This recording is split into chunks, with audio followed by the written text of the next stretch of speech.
What up, guys? It's your boy, Sauce. So yeah, just felt like bringing another reflective teaching. This one's directed more at the men, as I watch many struggle with this. So let's title this, Stop Chasing People Who Don't Value You. First things first, a reminder, as always, that you matter. You are cherished. You are valuable. You are important. Your voice has power. All you gotta do is speak. I wanted to bring you guys something I felt a lot of men need to hear. This one's for those men who spent too long chasing people who couldn't or wouldn't value them. And yeah, I'm talking from experience. Your heart has depth, and your love is not something to be treated like a bonus. It's something sacred. Lately, I've been doing a lot of self-reflection, looking back at the people I once held close. Some I thought would be lifelong friends. Some I thought I'd grow old beside. But time has a way of pulling back the curtain, and what you often find behind the smiles and years of shared history is emotional emptiness. It's tough, isn't it? When the people you dreamed of, who you thought knew you, end up being shallow wells. People who never really had the emotional depth to match yours. Or you find out how low they are emotionally and mentally, expecting the men to chase them to prove it.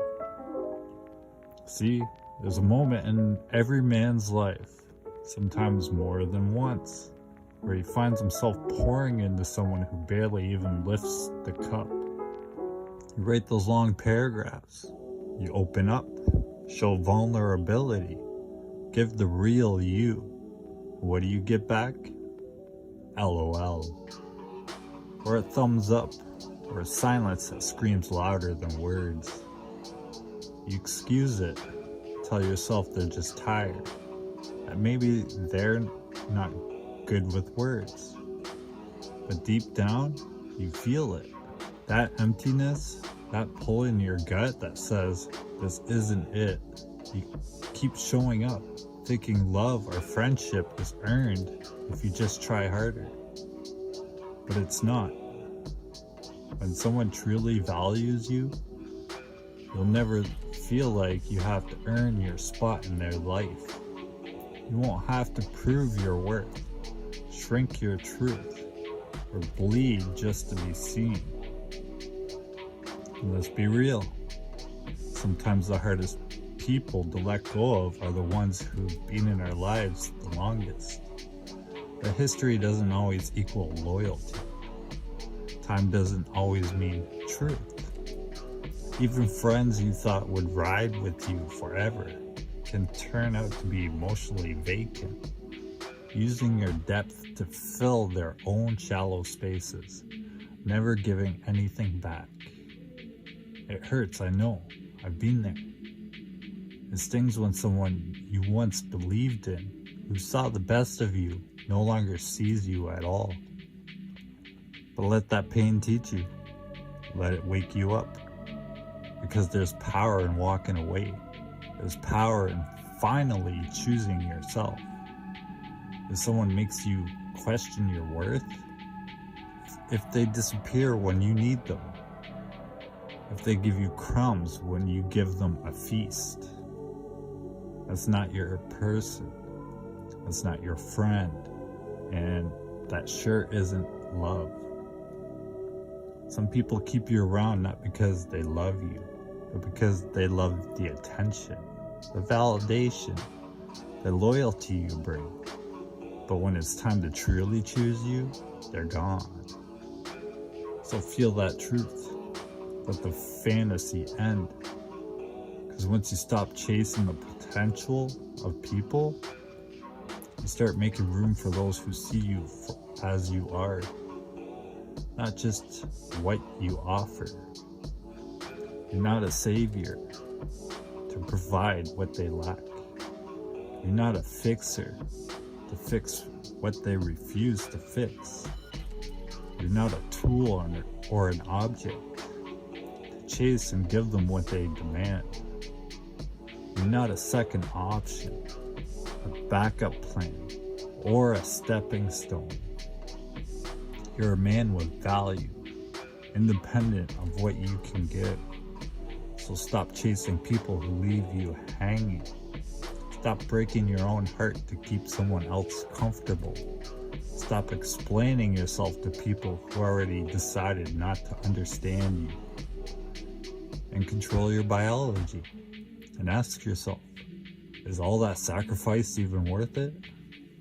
A lot of men are led by their biology that makes us chase validation, sex, or connection, even when it's toxic. If you're constantly led by your biology, you're easy to manipulate. So control your biology. Learn to pause, step back, and ask if this connection is real or if they're just reacting to loneliness or lust. I would also suggest going back to some of my past teachings about self-value and self-love.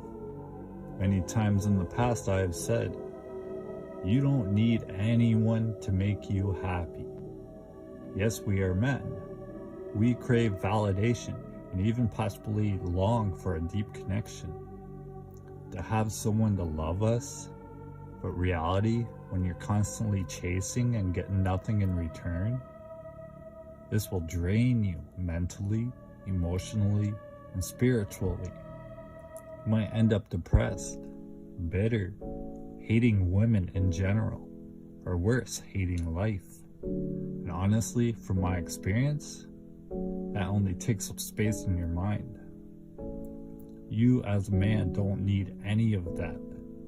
When you have yourself, when you love yourself and value yourself, when someone shows up that will truly value you, it wouldn't matter what you have or what you can provide. They will see you for you, and yes, that is rare. The moment you accept that someone doesn't have the capacity to match your depth is the moment you set yourself free. You are not difficult. You're just deep, and they're just shallow. So next time you find yourself bending over backwards for someone, stop and ask, do they really see me? Or do they just see what I give them? That answer, it'll tell you everything. You're not meant to beg for a place in someone's life. And in the long run, it's their loss, not yours. You are the prize too, even if they refuse to see it. So walk away from one-sided connections. Walk away from being drained. And start walking toward your peace. Why? Because you earned it. You've bled for it. Now claim it. And above all, choose yourself. Value yourself. You shouldn't be chasing anyone, even if they look great or you thought was a good person. Because reality is far from the truth. Remember what I said. Look inwards, not outwards. Stay positive and humble. And turn to Jesus Christ. Get in that word.